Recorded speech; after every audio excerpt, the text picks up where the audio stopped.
For our beading lesson today, we're going to make a leather cuff that's studded with crystals. So it's a little bit of riveting, which is fun, especially when you're using leather and some metal components.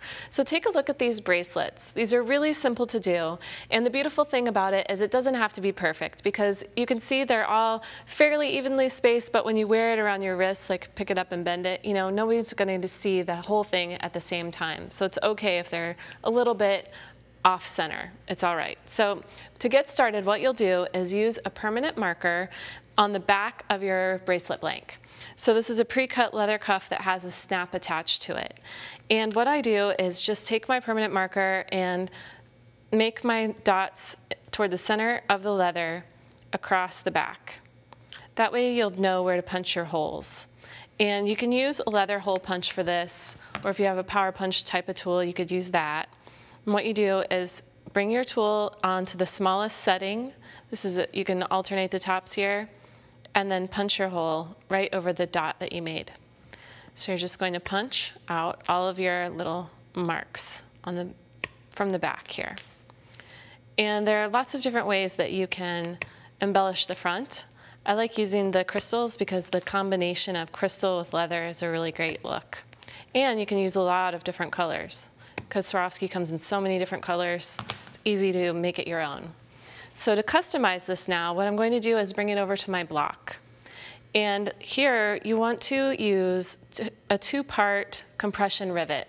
And I'm using a different color so that you can really see it. What you'll do is bring the back of the rivet up through the back of the leather. You want to make sure that you're working now on the front of the bracelet. Then lay your little cup on top. And this is the part that's going to hold the crystal in place. But first we have to attach it. So now I have a cap for my rivet, and just press that onto the top of that post, and it should settle down inside. All right, so now you'll use your rivet setting tool on top of the rivet. And this has a little concave surface, but if you have any type of metal piece like this that you can use to attach the rivet, you just want to be able to strike it with your hammer. So I'm using a brass hammer for this on top of my block, and just give it a couple of good whacks. And the way that you can tell if this is totally attached is by looking at the back. So see, my rivet is really nice and flush against the back of my bracelet here, so I know that I did a good job on attaching it and it's ready to embellish. So I would go ahead and attach the rest of my cups to the top using the rivets. And that's what I did here on this blank bracelet. Now, one nice thing about having this already set up and not gluing as you go, of course, is your drying time. But also you can experiment a little bit with color. So this is a 6mm crystal that I'm laying in to the top of the cup here, just using my pickup tool. And you can kind of change it up a little bit, alternating colors. You could do all one color.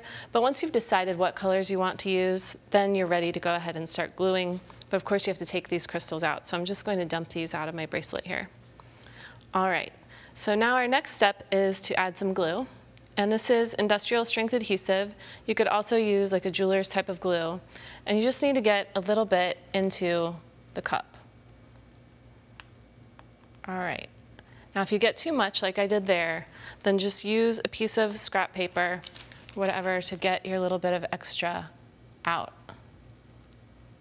because we don't want that coming out around the edges of our crystal. All right, and then you're just going to pick up your crystal and place it on top. And then we're going to let that dry. Okay, so another idea for attaching rivets is that you can use other shapes. So for example, this is a flower shape.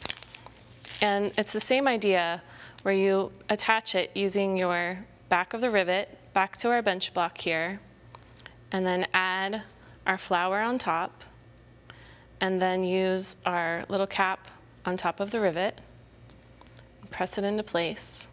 Now you can strike this directly with the hammer to get a really flat look, and I'll show you what that looks like. Or you can use your concave tool to make your rivet domed. But if you just strike it, I like the way this looks.